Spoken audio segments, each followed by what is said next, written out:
Hello, John. I've been looking forward to seeing you again. John, we covered some interesting material in our first two chats, and today I'd like to visit yet another aspect of your role as senator. But before we delve into the details, I'd like to say that as voters, we're sometimes surprised and frustrated by the actions of our elected senators and representatives, even though we thought we knew who they were when we elected them. For example, many of us thought at one time you were a conservative. That was before we were smacked in the face with your stand on issues such as illegal immigration, cap and trade, free speech, and enhanced interrogation techniques, to mention only a few.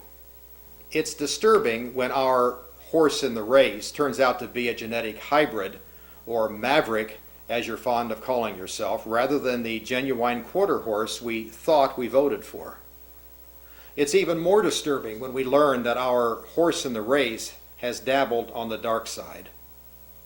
Now, in 2001, you founded the Reform Institute for Campaign and Election Issues that promoted campaign finance matters and, of course, the McCain-Feingold bill.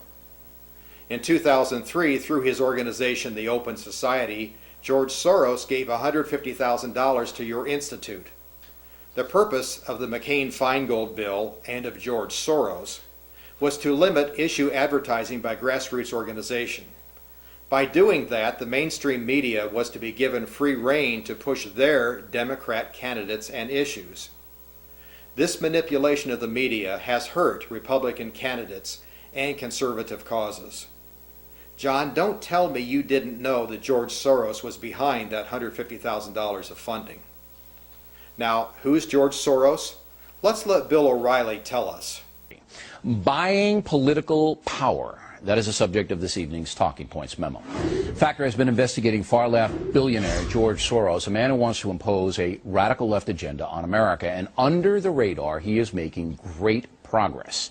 Soros has set up a complicated political operation designed to do two things: buy influence among some liberal politicians and smear people with whom he disagrees. Now, here's a chart of how Soros and a few other wealthy radicals who help him are funneling money into the political process. Stay with me on this.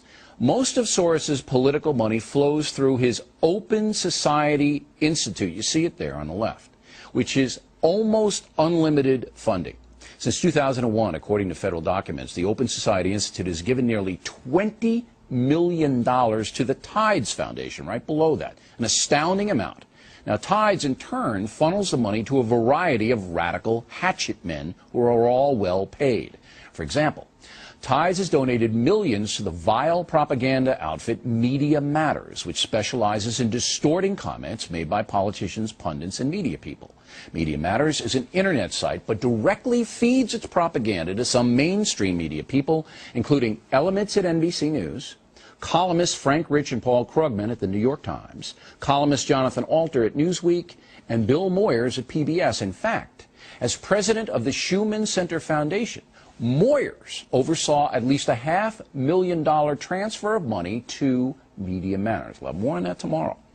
Now, George Soros is also pouring money into the Center for American Progress, run by former Clinton aide John Podesta, and the Democracy Alliance Group, both of which fund Media Matters as well. So you can see an enormous amount of money this Media Matters has control of.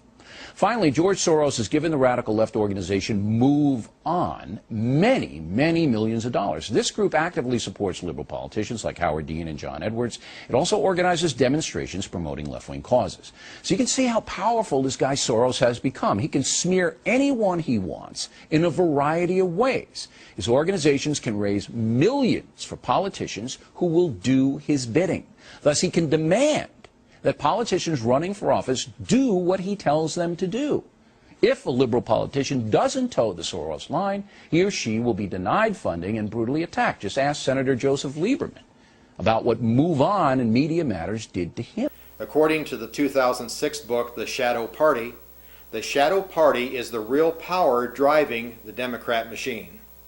The Shadow Party is defined as a network of nonprofit organizations used by Soros to fund Democrat Party candidates and campaigns. Let me repeat that. The Shadow Party is the real power driving the Democrat machine. John, if I can find this information online, You can't tell me you aren't aware of it. Now, when the Reform Institute's website was accessible, the list of donors included left-wing foundations such as the Tides Foundation, the Carnegie Corporation of New York, the Proteus Fund, and of course the Open Society Institute. Let's wrap up today with a list of interesting notes. Number one, Juan Hernandez, a dual Mexican-U.S. citizen, was a non-paid volunteer for your 2008 campaign.